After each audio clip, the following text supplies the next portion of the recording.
Sure. So I'm on the school board, so I'm a member of the school board. I was chair last year, and I've been delegated the spokesperson on behalf of the board for this lawsuit.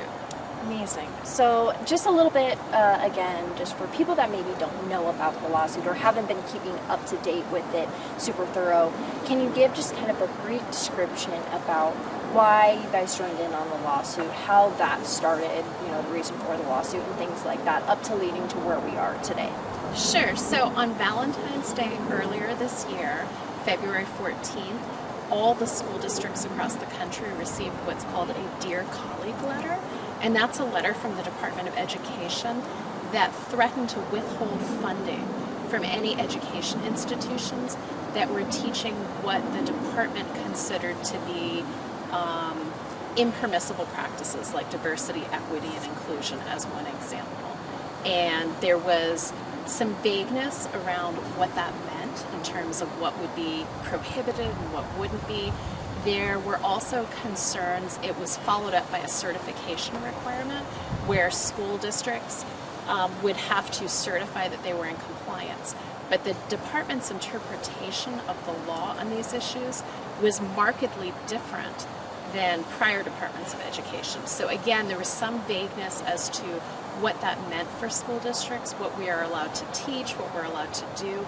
And there were also some conflicts between what the interpretation was by the current Department of Education and what we're required to do based on state and local standards. So our district joined a litigation that's in the District of Maryland, and that litigation challenged the Dear Colleague letter and the certification requirement as unconstitutional. Absolutely. And obviously, just how would this have affected 4J? I looked a little bit into it, talking about, possibly having to fire teachers and specific programs. What and how would that have affected 4J if you guys were not to receive that federal funding? Well, we receive at least $18 million in federal funding, so that's a huge amount of our budget.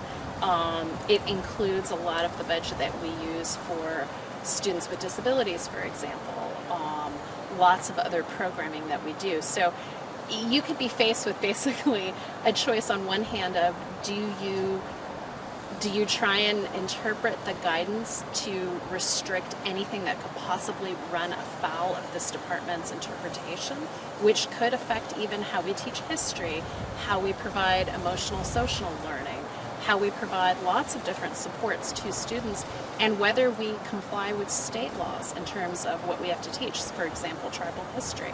We have an equity committee. We have lots of things that we do with the mission of supporting our students, because the research shows that if students feel like they belong, if they feel included, that translates directly into academic success. They're more likely to attend school.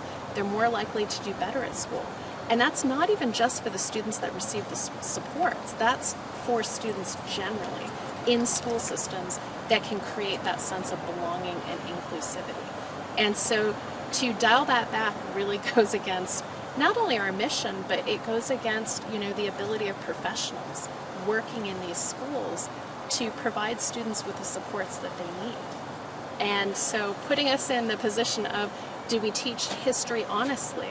Do we teach students about, the fact that slavery existed, the fact that there were internment camps, the fact that there's been redlining? The court found that the Dear Colleague letter and the certification requirement violated both the First and the Fifth Amendments of the Constitution. They were unconstitutional because they were seeking to restrict the viewpoint that was taught, among other things. And we didn't want to be in the position where we're having to try to navigate these conflicts between state and federal interpretations and risk losing the funding that our students need and that they deserve. Yeah, and I've been going around kind of doing a diversity, equity, and inclusion, kind of just talking with a bunch of the different school districts around here. And specifically, how would you say 4J defines DEI in particular in the school district? Basically, what we're looking at is it goes back to how do we make students feel a sense of belonging? How do we make them feel engaged? How do we make them feel included? How do we take a look at students that might have trouble accessing components of public education and make sure that all of our students are getting fair and equal access? That to us, is really important, rather than having a student's outcome or student's success defined by where that student comes from or what that student's race is or what that student's income is.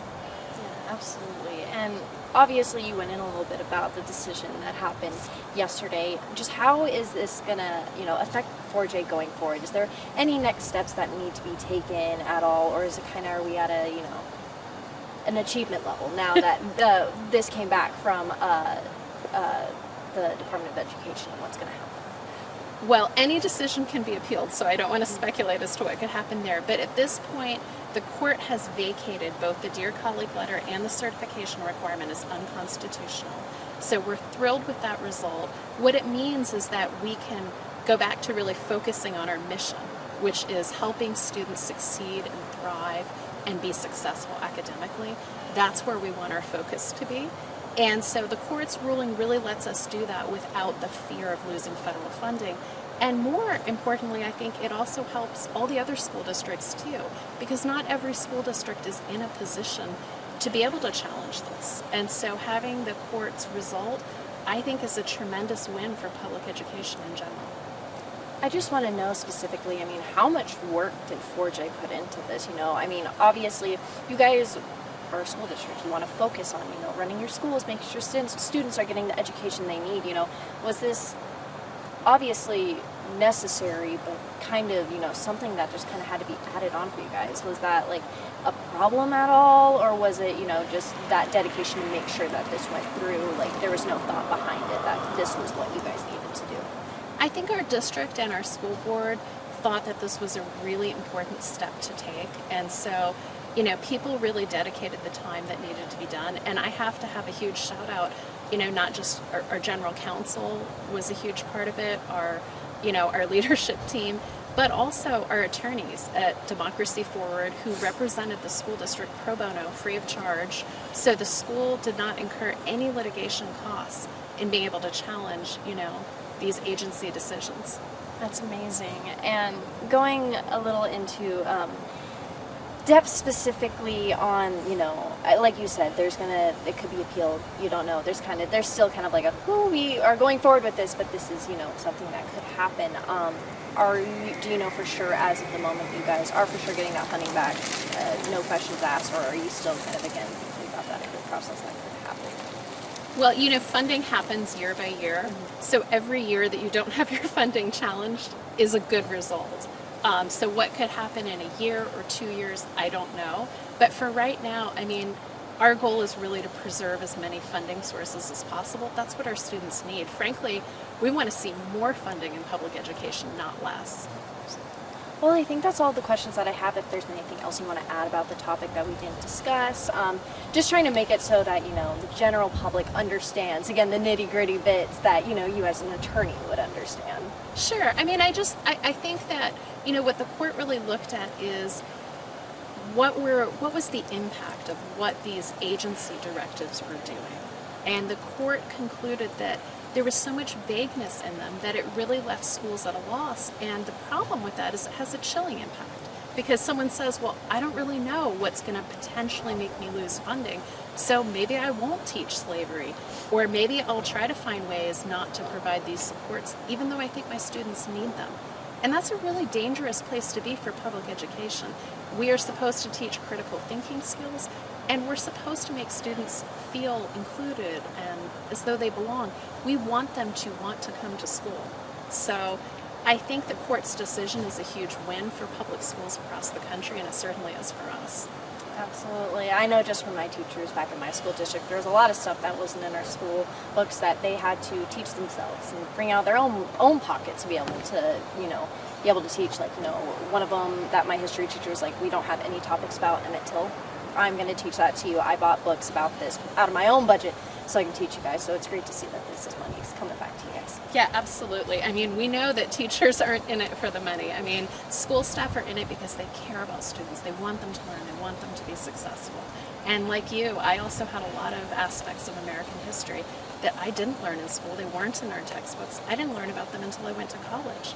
I think that's important for people to learn, to have, an honest, authentic experience of what our nation has gone through and what we can learn from that, what we can learn from our mistakes as a country. I think is really important to going forward.